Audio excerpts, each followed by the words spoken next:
د موسی علیه السلام سره په جنت کې ملګرتیا دا وړه خبره نه ده، دا ډېره لوی او ډېره اوچته خبره ده، ډېر اوچته او لوړ مقام دی او لوړه مرتبه ده چې د یو پیغمبر سره یو بنده چې کوم دی په جنت کې الله پاک مرګري کوي او د چا په وجه باندې؟ د مور او پلار د خدمت په وجه باندې. علامه ابن جوزی رحمه الله خپل کتاب المنتظم فی تاریخ الامم کی او نور علماء کرام په خپل کتابونو کې دا یو واقعه را نقل کړی ده چې حضرت موسی علیه السلام وی یو ځل د خپل رب نه سوال وکړو، تپوس یې وکړو چې الهی ارینی جلیسی فی الجنه، اے الله پاکه ما ته په دې دنیا کې د جنت ملګری اوخه چې په جنت کې به زما سره څوک ملګری نو هغه ما ته الله پاکه په دې دنیا کې اوخایا. وی الله پاک ورته فرمایل چې اذهب الى بلد کذا تجد رجلا قصابا هو رفیقك فی الجنه. وی الله پاک ورته فرمایل چې اے موسی علیه السلام تفلانی خار تلاړ شه، هلته به یو سړی ووینې، قصاب سړی به او هغه به چې کوم دی په جنت کې ستا ملګری. دغه سړی به قصاب وي،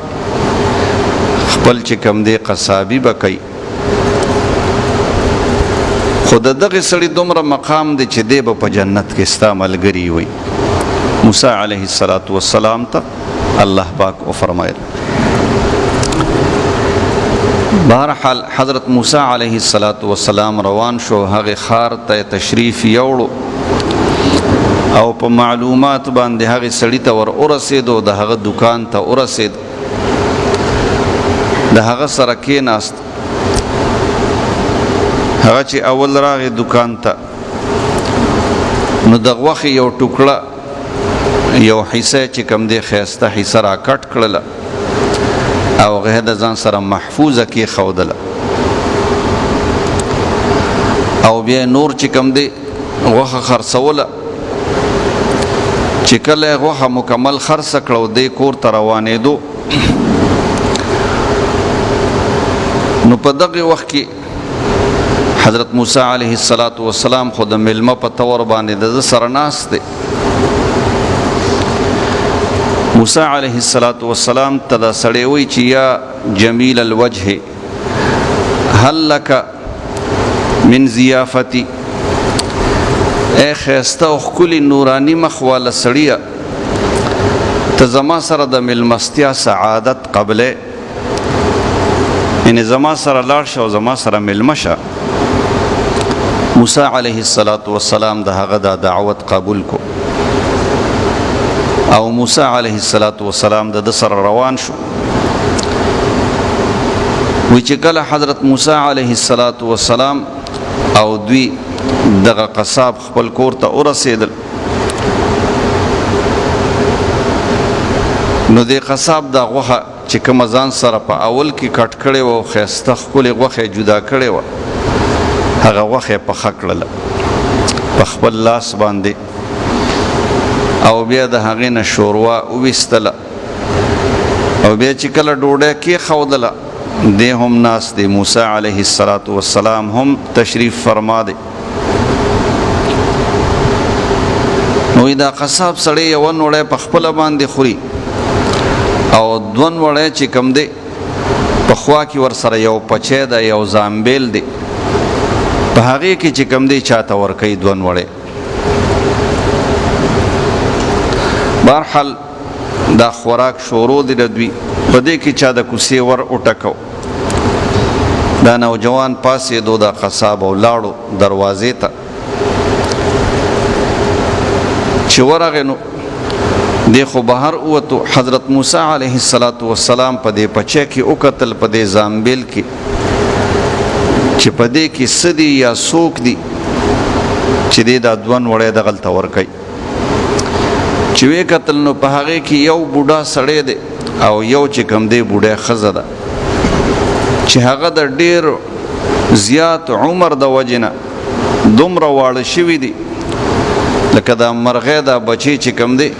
بڼې او ویښته پې نه راغلی دغه شان چې کوم دی واړه شوي دي او کمزوري حالت کې دي او دی په دې پچی کې پراته دي. دی قصاب دا دوه وړی د مور او پلار له ورکړل. دا یې مور او پلار. بهرحال خو موسی علیه السلام ته خو لا پته نشته چې دا د مور او پلار ده. هغې دواړو چې ده ته وکتل دغې بوډا سړي او بوډۍ ښځې نو دواړه مسکي شو ویې خاندل او یو ساعت پس چې کوم دی دواړه بیا وفات هم شو. په دې کې دا سړی د بهر نه راننوتو دا نوجوان چې ویې کتل په پچی کې نو مور او پلار دواړه وفات شوي دي. نو دا سړی ولګېدو دا قصابو موسی علیه السلام دا لاس یې ونیو او ښکلی کو. موسی علیه السلام هم حیران شو ورته وی او دا خبره هم ورته وکړه دې سړي چې لاس یې کله د موسی علیه السلام ښکل کو نو دا خبره ورته وکړه چې انت موسی رسول الله صلی الله علیه وسلم چې ته موسی علیه السلام او د الله رسول. موسی علیه السلام ورته وفرمایل چې آو زه موسی علیه السلام یم او د الله رسول یم. خدا راته ووایه چې تا ته څه پته ولګېده چې زه موسی علیه السلام یم او د الله رسول یم او دا په دې پچی کې چې څوک دي دا بوډا سړی او بوډۍ ښځه نو دا څوک دي دا راته ووایه. نو دې سړي ورته ووایي چې موسی علیه السلام ته چې دا دواړه زما مور او پلار دي دې وجې نه ما په دې پچی کې او په دې زامبیل کې اچولی دي چې دوی ته څه تکلیف نه وي او زه دوی ته خوراک ورکوم خو چې دوی ته به ما خوراک ورکو نو دوی خو به یو دعا دا کوله چې ای الله پاکه مونږ ته تر هغې وخته پورې مرګ مه راوله تر څو پورې چې مونږ حضرت موسی علیه السلام په دې خپلو سترګو باندې لیدلی نه وي. نو چې کله ته ما راوستې او دوی دواړه په دې وخت کې وفات شو نو ما ته پته ولګېده چې زما د مور او پلار هغه دعا چې کوم دی الله پاک قبوله کړه. دوی ځکه وفات شوي دي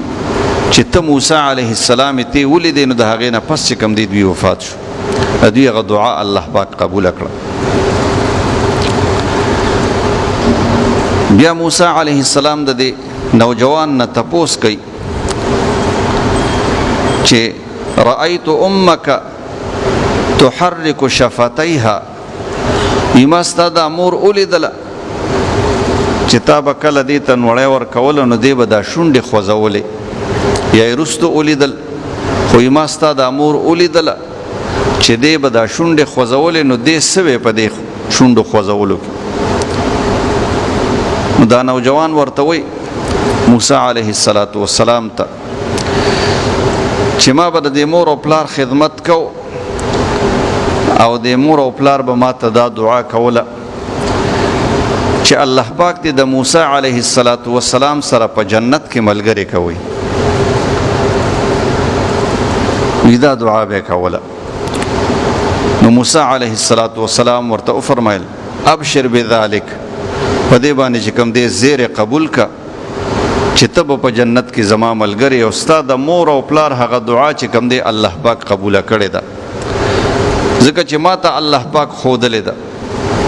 ما د الله پاک نه تپوس وکړو چې الهي ارینی جلیسی فی الجنه. ما د الله پاک نه دا سوال وکړو چې ای الله پاکه ما ته په جنت کې چې کوم زما ملګری دی نو هغه ما ته په دې دنیا کې وښایه. نو الله پاک ما ته ښودلې چې ته لاړ شه فلاني ښار ته او هلته به چې کوم دی یو قصاب وي هغه به چې کوم دی په جنت کې ستا ملګري. نو ما ته الله پاک چې کوم دی ته خودلې نو ستا د مور او پلار هغه دعا قبوله شوې ده، ته به زما سره چې کوم دی په جنت کې ملګری. نو د موسی علیه السلام سره په جنت کې ملګرتیا دا وړه خبره نه ده، دا ډېره لوی او ډېره اوچته خبره ده، ډېر اوچته او لوړ مقام دی او لوړه مرتبه ده چې د یو پیغمبر سره یو بنده چې کوم دی